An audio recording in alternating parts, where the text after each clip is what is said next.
Hey everyone, welcome back. In this video, we're going to check out how to change your country or region in eFootball 2025 mobile without losing any data. If you're new here, make sure to hit that subscribe button for more helpful tutorials. I'll show you the steps one by one, so let's get started. Step 1. Open the eFootball app and go to Extras, then tap on Support. Step 2, tap on Link Data and make sure your Konami ID is already linked. If it's not, link it before continuing.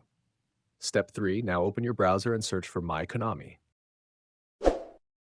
Click on the first result, which is my.konami.net. Step 4, log in with your Konami ID. Once you're logged in, go to Personal Information. Step 5, find the Country or Region section. Tap it, select your new country, and click Next.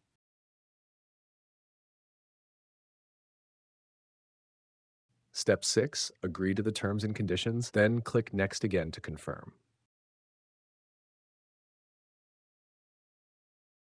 Step 7, that's it.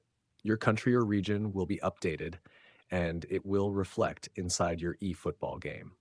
Thanks for watching. If this helped you, leave a like and don't forget to subscribe for more easy guides.